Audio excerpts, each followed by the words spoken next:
नमस्कार मित्रों, मैं कालेश्वर प्रसाद यादव हमारे YouTube चैनल केपी इंस्टीट्यूशन में आपका स्वागत करता हूं। दोस्तों, एपीजे अब्दुल कलाम ने एक बात कही थी, यदि आपको सूर्य की तरह चमकना है तो सूर्य की तरह जलना भी होगा। कहने का तात्पर्य यह है कि यदि आपको सूर्य की तरह अपने में निखार लानी है तो बहुत ज़्यादा मेहनत करना पड़ेगा, क्योंकि मेहनत करने के फलस्वरूप ही व्यक्तित्व में निखार आता है। इन्हीं पंक्तियों के साथ हम प्रारंभ करते हैं आज का टॉपिक। हमारा आज का टॉपिक है कक्षा 7वीं का अध्याय 1 पार्ट 1, गणित का पार्ट 1 देखेंगे। और गणित के पार्ट 1 का नाम है संख्याएं पुनरावृत्ति, नंबर्स रिवीजन। अब ये संख्याएं पुनरावृत्ति नंबर्स रिवीजन है क्या?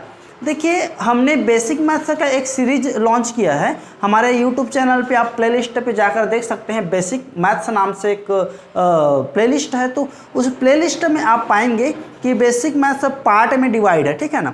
तो वहाँ पर ये चीज़ों को पढ़ा चुके हैं। चूँकि पार्ट का नाम ही है संख्याएं पुनरावृत्ति, मतलब जिन चीज़ों को हमने पिछली कक्षा में, जैसे आपने कक्षा 6वीं में पढ़ लिया है, उन्हीं सब चीज़ों को यहाँ हमको फिर से रिवाइज करनी है, एक बार और दोहरानी है, ठीक है ना। तो पार्ट 1 में हम संख्याओं का पुनरावृत्ति करेंगे। संख्याओं के बारे में जो जो चीज़ें सीखी थी हमने, उन सभी चीज़ों को यहाँ पर क्या करेंगे, उन सभी चीज़ों को यहाँ पर हम फिर रिवाइज करेंगे, ठीक है। तो देखते हैं कौन कौन सी संख्याएं हैं। तो हमने संख्याओं में जाना था। सबसे पहले जो है, देखिए ये एक संख्या रेखा है, ठीक है ना। ये संख्या रेखा है, इसमें शून्य मेंशन है, शून्य का, सभी धनात्मक संख्याओं का मेंशन है, सभी ऋणात्मक संख्याओं का मेंशन है। यहाँ पर देखिए ये सभी धनात्मक संख्याएं हैं और ये जो बीच में है वो है शून्य, ये शून्य है, और इधर की जितनी भी संख्याएं हैं वो सभी ऋणात्मक संख्याएं हैं, ठीक है। ये सभी क्या हैं? ऋणात्मक संख्याएं। तो देखिए जितनी भी धनात्मक संख्याएं होती है, जैसे यहाँ पर आपको नजर आ रहा होगा कि शून्य के पश्चात प्रारंभ होने वाली जो संख्या है वो 1 है, 1 से लेकर के इन्फिनिट तक, ठीक है। पिछले वीडियो में मैंने इस संदर्भ में बहुत ज़्यादा डिस्कशन किया है।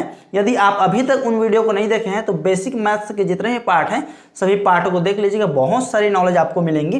तो देखिए यहाँ पर जो सभी धनात्मक संख्याएं होती हैं, 1 से लेकर के जितनी भी संख्याएं जिसका हम उपयोग गणना करने के लिए करते हैं।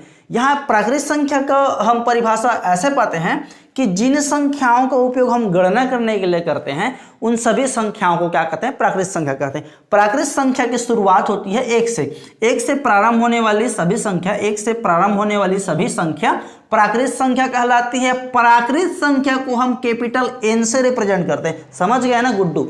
प्राकृत संख्या को हम कैपिटल N से रिप्रेजेंट करते हैं। अब आप बोलेंगे कि गुड्डू ही गुड्डू क्यों बोलते हो?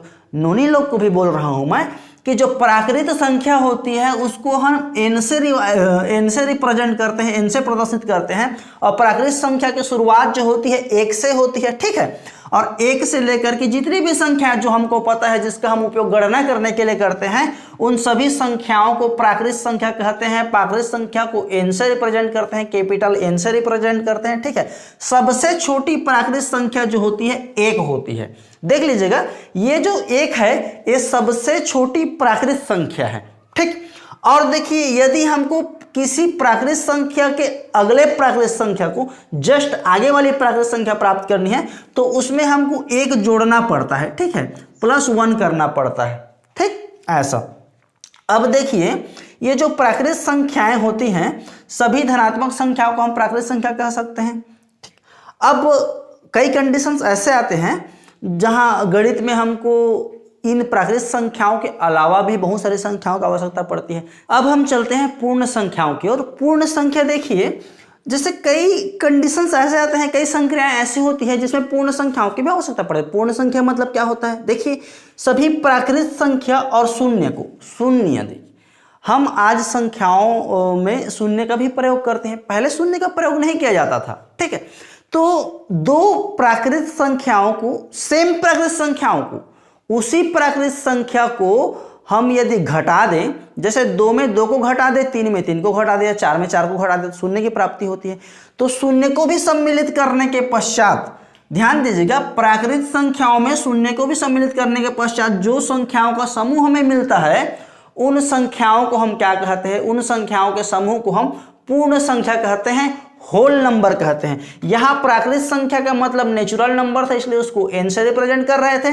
पूर्ण संख्या को हम अंग्रेजी में होल नंबर कहते हैं। इसका प्रारंभ W से होता है, इसलिए इसको हम कैपिटल W से रिप्रेजेंट करते हैं, प्रदर्शित करते हैं। ठीक है, तो पूर्ण संख्या कौन कौन सी होती है? शून्य सहित सभी प्राकृत संख्याओं को हम क्या कह सकते हैं?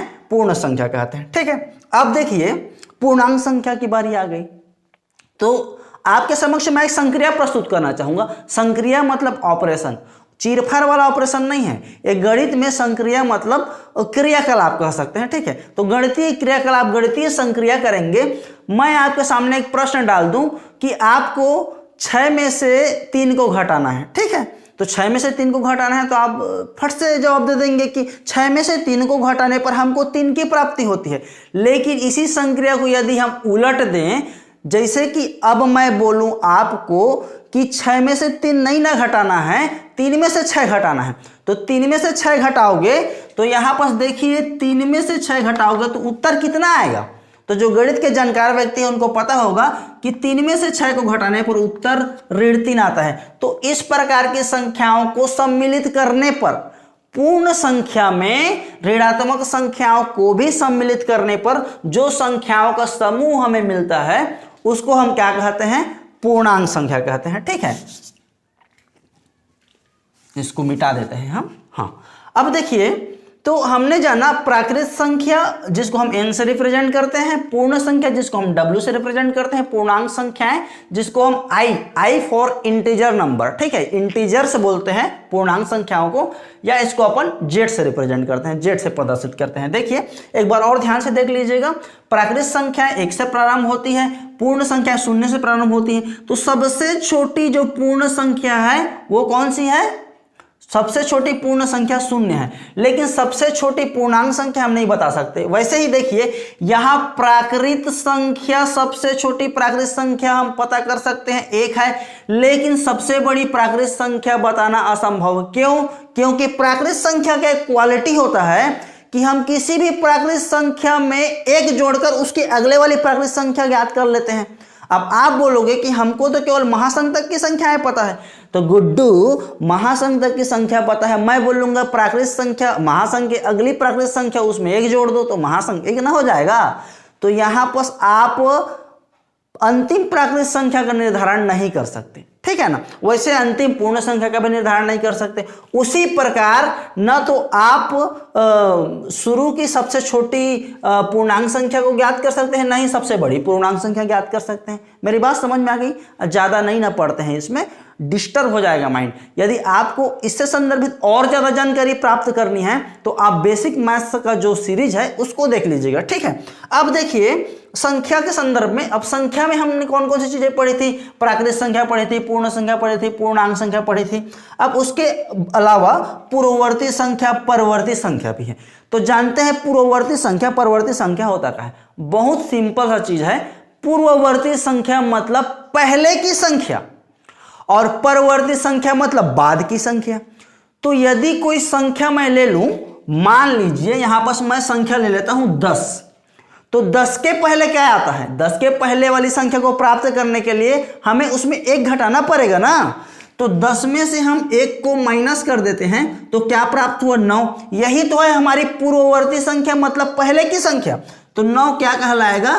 पूर्ववर्ती संख्या कहलाएगा। किसका? 10 का।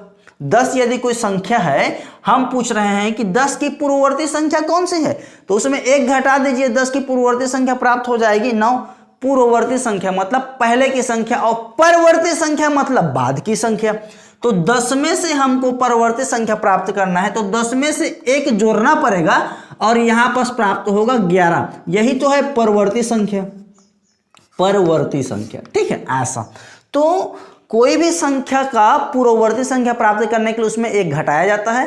पूर्ववर्ती संख्या मतलब पहले की संख्या, और किसी भी संख्या की परवर्ती संख्या प्राप्त करने के लिए उसमें 1 जोड़ा जाता है। परवर्ती संख्या मतलब बाद की संख्या।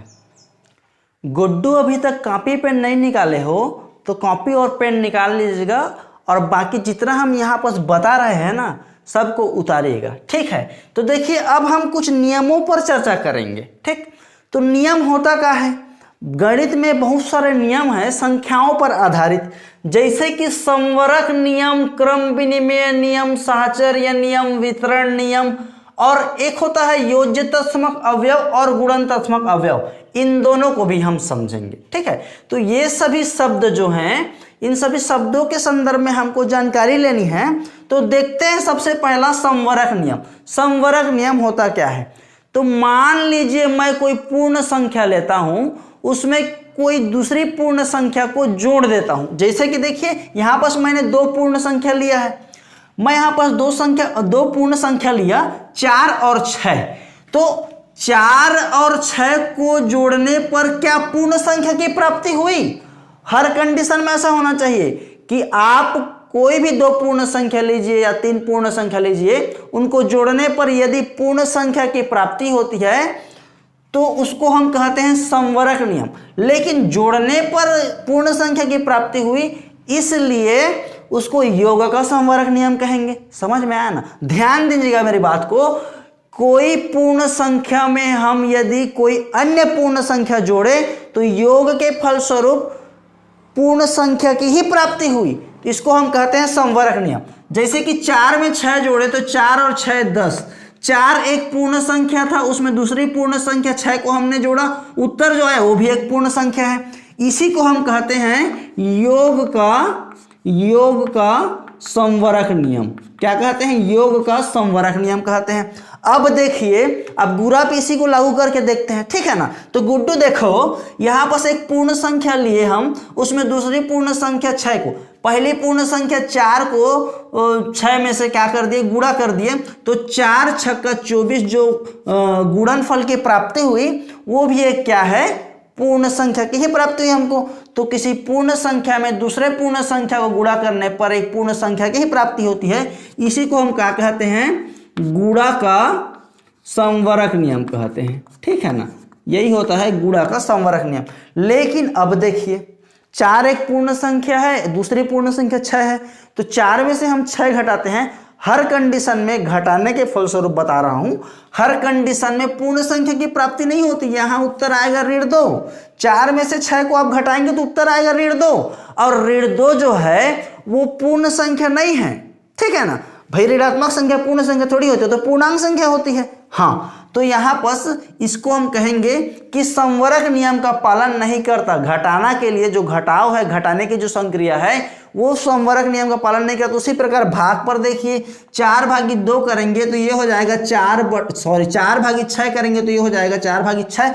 मतलब एक पूर्ण संख्या हम दूसरी पूर्ण संख्या को हम भाग दें तो हर कंडीशन में, हर परिस्थिति में हमको पूर्ण संख्या की प्राप्ति नहीं होती। जैसे यहाँ पर पूर्ण संख्या की प्राप्ति नहीं हुई ना, यहाँ पर 2 दूने 4, 2 तिया 6, 2/3 की प्राप्ति हो रही, दशमलव में आएगा मान। तो ध्यान दीजिएगा, योग के लिए संवरक नियम, योग जो है, योग संक्रिया वो संवरक नियम का पालन करती है। गुणा संक्रिया भी संवरक नियम का पालन करती है। इसको हम योग का संवरक नियम कहते हैं। किसको योग का संवरक नियम कहते हैं? किसी पूर्ण संख्या में किसी अन्य पूर्ण संख्या को जोड़ने पर जो योगफल प्राप्त होता है वो भी एक पूर्ण संख्या प्राप्त होती है। इसी को हम क्या कहते हैं? योग का संवरक नियम कहते हैं। किसी पूर्ण संख्या में किसी अन्य पूर्ण संख्या का गुणा करने पर जो गुणनफल की प्राप्ति होती है वो भी एक पूर्ण संख्या ही होती है। इसको हम गुणा का संवरक नियम कहते हैं। लेकिन घटाना और भाग करना, ये दोनों संक्रियाओं में संवरक नियम का पालन, ये दोनों संक्रियाएं जो संवरक नियम का पालन नहीं कर। नोनी हमारा जो अगला टॉपिक है वो है क्रम विनिमय नियम। दूसरा नंबर का जो टॉपिक है वो है क्रम विनिमय नियम। तो क्रम विनिमय नियम को समझते हैं। क्रम विनिमय नियम शब्दों से समझ में आ रहा है कि क्रम का विनिमय करना मतलब बदलना। कहने का मतलब यह है जिस संख्या पर आधारित यह नियम है, तो संख्याओं को यदि हम उलट दें और उलट करके संक्रिया करें तब भी उसका मान नहीं बदलना चाहिए। जैसे कि देखिए यहाँ पर 2 में हमने 3 को जोड़ा तो 2 और 3 को जोड़ने पर कितना आया? उत्तर 5 आया। और वैसे हमने संख्याओं को उलट दिया, संख्या को हमने उलट दिया, तो अब संख्या जो है वो 3 पहले है 2 बाद में है। यहाँ क्या थी संख्या? 2 में हम 3 को जोड़ रहे हैं, यहाँ हम 3 में 2 को जोड़ रहे हैं, तब भी उत्तर 5 ही ना आएगा। 5 आएगा नहीं आएगा? आएगा ना। हाँ, तो ये दोनों बराबर है ना। तो यहाँ हम कह सकते हैं कि जो योग है वो क्रम विनिमय नियम का पालन करती है। जो योग संक्रिया है, योग ऑपरेशन जो है वो क्रम विनिमय नियम का पालन करती है। अब देखिए गुणा पर जाते हैं। तो गुणा क्या क्रम विनिमय नियम का पालन करती है? मतलब यदि संख्याओं को उलट करके हम गुणा करें तो क्या उसका मान में कोई परिवर्तन नहीं होता? तो देखिए यहाँ पर कि 2 का गुणा हम 3 के साथ कर रहे हैं तो 2 तिया कितना हो गया? 6 हो गया। और यहाँ हम उलट दिए संख्याओं को, पहले 2 में से 3 का गुणा किए हम, 2 और 3 का गुणा किया, अब 3 और 2 का गुणा कर रहे हैं, 3 पहले है 2 बाद में है, तो 3 दूने 6। बहुत बढ़िया, दोनों बराबर है ना। तो हम कह सकते हैं कि जो गुणा संक्रिया है वो भी क्रम विनिमय नियम का पालन करती है। अब देखते हैं घटाने पर क्या होता है। 2 में से हम 3 घटाएंगे तो गणित को जो जानते हैं, हमारा पुराना वीडियो देख करके आएगा, उसके बाद आपको ही पता चल जाएगा कि 2 में से 3 को घटाने पर कितना आता है उत्तर? ऋण 1 आता है। और 3 में से 2, अब हम संख्याओं को उलट दिए ना, 2 में से 3 को घटा रहे थे, अब 3 में से 2 को घटाएंगे, देखते हैं क्या आता है उत्तर। 3 में से 2 को घटाने पर उत्तर आएगा -1। तो क्या दोनों संख्याएं बराबर है? बराबर है का? अरे नहीं ना, है ना बराबर, तो हम इसको लिखेंगे बराबर नहीं है। ये होता है बराबर नहीं का चिन्ह। तो यहां देखिए दोनों पक्ष बराबर नहीं आए तो हम क्या कहेंगे? निष्कर्ष ये निकला गुड्डू कि जो घटाव संक्रिया है वो क्रम विनिमय नियम का पालन नहीं करती है। ये योग की जो संक्रिया है वो क्रम विनिमय नियम का पालन करती है, और गुणा की जो संक्रिया ये भी क्रम विनिमय नियम का पालन करती है। लेकिन ये जो घटाव की संक्रिया है ये क्रम विनिमय नियम का पालन नहीं करती। योग की संक्रिया क्रम विनिमय नियम का पालन करती है, गुणा का संक्रिया क्रम विनिमय नियम का पालन करती है, लेकिन जो घटाव की संक्रिया है वो क्रम विनिमय नियम का पालन नहीं करती। ध्यान से सुनिएगा, देखिएगा, हम बार बार रिपीट कर करके पढ़ा रहे हैं। इतने में भी यदि आपको समझ नहीं आता तो आपसे गरीब विद्यार्थी और कौनो नहीं है। समझ गया गुड्डू? तो देखिए अब भाग पर आजमा कर देखते हैं क्रम विनिमय नियम का पालन करती कि नहीं करती। 2/3, 2/3 का मतलब क्या है? ये भाज्य है और ये भाजक है। तो भाज्य को ऊपर हर के रूप में, अंश के रूप में लिखते हैं, और भाजक जो होता है उसको हम किसके रूप में लिखते हैं? हर के रूप में लिखते हैं। तो 2/3 आया। और यहां देखिए 3/2, 3 भाज्य है और 2 क्या है? भाजक है।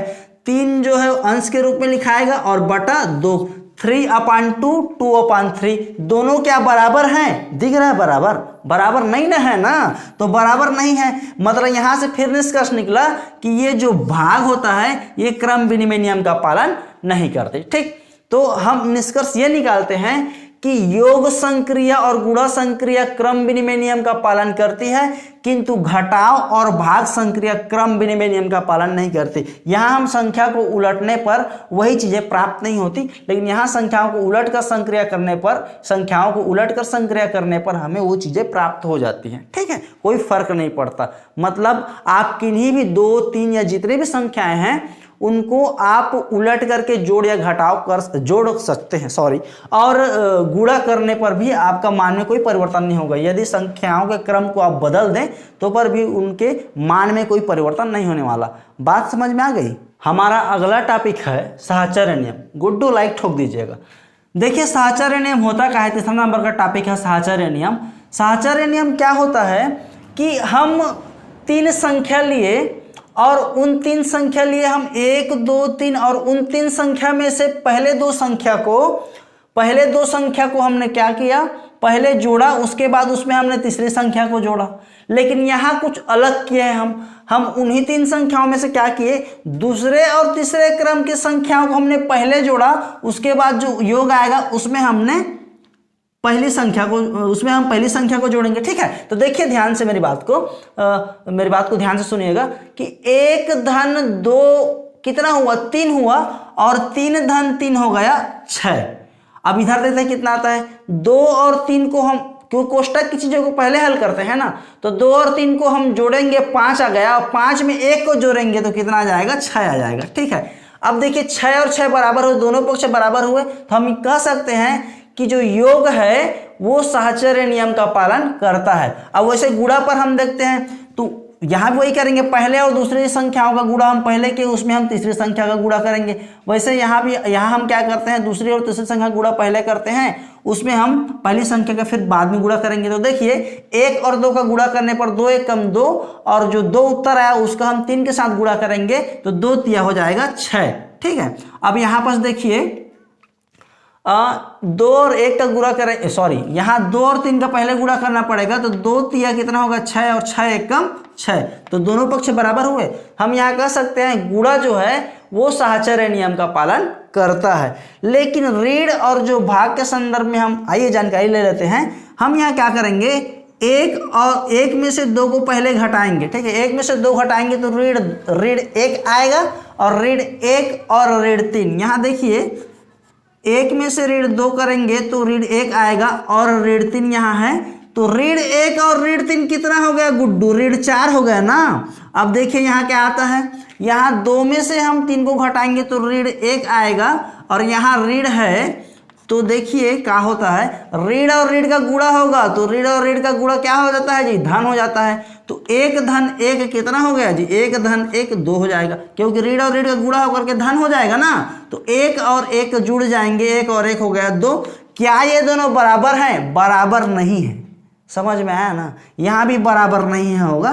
तो हम कह सकते हैं कि जो घटाव संक्रिया है वो साहचर्य नियम का पालन नहीं करती है। अब देखिए भाग के संदर्भ में हम जानकारी लेते हैं। 1/2 हो गया, ये 1/2, अब फिर इसमें हम भाग कर देंगे 3, ठीक है। इस 3 को हम 3/1 भी लिख सकते हैं।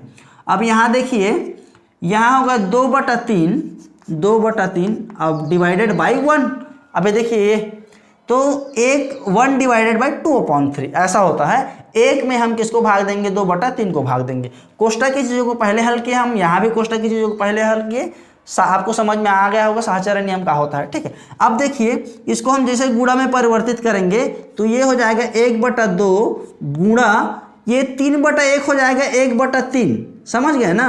हाँ, और ऊपर के साथ गुणा और नीचे के साथ गुणा, तो इसका मान आएगा 1 1 कम 1 और बटा 2 तिया 6 ऐसे, ठीक है। 1/6 है ना। अब यहाँ देखिए 1, अब इसको हम डिवाइड को हम जैसे ही मल्टीप्लाई में चेंज करेंगे तो 2/3 जो है वो पलट जाएगा ना, तो 3/2 हो जाएगा। तो 3 1 कम 3 आया और 2 का नीचे वाले 1 के साथ गुणा होगा, 2 1 कम 2, 3/2।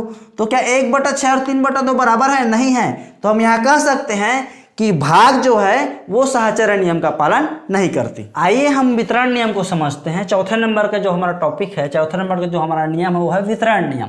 तो वितरण नियम में क्या होता है, देखिए गुड्डू, ये जो 3 डिवाइडेड बाई 3 प्लस 2 लिखा है, 3 भागित 3 गुना 3 धन 2, 3 गुना 3 धन 2, ब्रैकेट का मतलब गुना होता है। तो क्रम वितरण नियम के तहत हम क्या करेंगे, वितरण नियम के तहत हम ये करेंगे कि 3 का गुणा पहले 3 के साथ करते हैं, फिर बीच में जो धन का चिन्ह है धन चिन्ह लगा देंगे, फिर 3 का गुणा हम 2 के साथ करेंगे। मतलब 3 का गुणा बारी बारी से 3 और 2 के साथ हमको करना पड़ेगा। तो आइए करते हैं, 3 का गुणा 3 के साथ करेंगे, 3 तिया 9 हो जाएगा, या हम इसको ऐसे लिख सकते हैं कि 3 गुना 3, अब धन का चिन्ह है बीच में तो धन का चिन्ह लगा दे। अब 3 का गुणा हम किसके साथ करेंगे, 2 के साथ करेंगे, तो 3 गुना 2 हो जाएगा, 3 गुना 3, 3 तिया हो गया 9, धन 3 दूने 6, तो आ जाएगा यहाँ पर 9 धन 6, 9 धन 6 कितना हो जाता है, 15 हो जाता है, ठीक है। तो ये हो गया हमारा उत्तर। और कभी ऐसा ना कर दीजिएगा आप लोग, पता चले कि 3 और 2 को आप जोड़ दिए और 3 2 5 5 से 15, वो भी सही उत्तर आएगा। लेकिन सही जो वितरण नियम का जो फार्मूला है वो ऐसा है, वितरण नियम का फार्मूला है कि 3 का गुणा हम पहले 3 के साथ करेंगे, धन 3 का गुणा हम फिर उसके 2 के साथ करेंगे, ऐसा होता है, ठीक है। अब देखिए यहाँ घटाव के संदर्भ में देखिए, यहाँ हम क्या करेंगे कि 3 का गुणा पहले 3 के साथ करेंगे, तो 3 गुना 3 हो गया, उसके बाद ऋण चिन्ह है तो ऋण चिन्ह कर दिए, फिर 3 का गुना हम क्या कर देंगे, 2 के साथ कर देंगे, तो 3 गुना 2 हो जाएगा, 3 तिया 9, ऋण 3 दूने 6, ऐसा 9 में से 6 घटा तो उत्तर कितना आया जी, 3 आ गया, ऐसा ये होता है वितरण नियम, ठीक है गुड्डू। आइए हम जानते हैं कि ये योज्य तत्समक अवयव होता क्या है और ये गुणन तत्समक अवयव होता क्या है। तो इसके जानने के लिए हम क्या करेंगे कि ये जो योज्य तत्समक अवयव है और जो गुणन तत्समक अवयव है वो होता क्या है। देखिए सबसे पहले अपन जानते हैं कि योज्य तत्समक अवयव होता क्या है। तो मान लीजिए कोई संख्या है 1 2 3 या ऋण 2 ले लेते हैं हम इसको, 1 ऋण 2 और 3। अब इन सभी संख्याओं में हम शून्य को जोड़ते हैं, ठीक है। एक में हम शून्य को जोड़े, देखिए ये एक संख्या है एक, उसमें शून्य को जोड़ने पर उत्तर कितना आता है, 1 ही प्राप्त होता है ना। मतलब शून्य को जोड़ने पर इस संख्या के मान में कोई प्रभाव पड़ा क्या, नहीं पड़ा। अब देखिए ऋण 2 है, ऋण 2 में भी हम शून्य को जोड़ देते हैं, तब भी उत्तर वही ना आएगा, ऋण 2। तो यहाँ ऋण 2 में शून्य को जोड़ने पर क्या ऋण 2 के मान में प्रभाव पड़ा, नहीं पड़ा। तो अब तीसरे कंडीशन में देखते हैं कि 3 में से हम शून्य को जोड़ेंगे, तो 3 में शून्य को जोड़ने पर क्या 3 के मान में प्रभाव पड़ा, नहीं पड़ा, यहाँ भी 3 ही उत्तर आएगा। तो इसीलिए हम शून्य को योजकात्मक अवयव कहते हैं। किस लिए योजकात्मक अवयव कहते हैं, कि किसी भी संख्या में शून्य का योग करने पर उस संख्या के मान में कोई प्रभाव नहीं पड़ता, इसीलिए शून्य को हम क्या कहते हैं, योजकात्मक अवयव कहते हैं। अब योजकात्मक अवयव बराबर क्या हो गया, शून्य हो गया, ठीक है। अब देखिए आते हैं गुणनतात्मक अवयव की ओर। अब गुणनतात्मक अवयव क्या है, तो मान लीजिए जैसे यहाँ हम संख्या लिए थे वैसे यहाँ पर मानना है आपको 2 संख्या, 1 है, ऋण 2 है और 3 है। तो हम क्या करेंगे, 1 में से हम यदि गुणा करें 1 का, तो 1 एकम 1, मान में कोई परिवर्तन नहीं हुआ। ऋण 2 में हम गुणा करेंगे 1 का, ऋण 2 एकम ऋण 2 ही होगा गुड्डू। अब 3 में हम गुणा करेंगे 1 का, तो 3 एकम 3 ही होगा। मतलब एक वह संख्या है जिसको किसी भी संख्या के साथ गुणा करने पर उस संख्या के मान में कोई परिवर्तन नहीं होता, इसीलिए एक को हम क्या कहते हैं, गुणनतात्मक अवयव कहते हैं। एक क्या है, गुणनतात्मक अवयव है। आई होप कि आप लोगों को योजकात्मक अवयव और गुणनतात्मक अवयव में कोई डाउट नहीं होगा।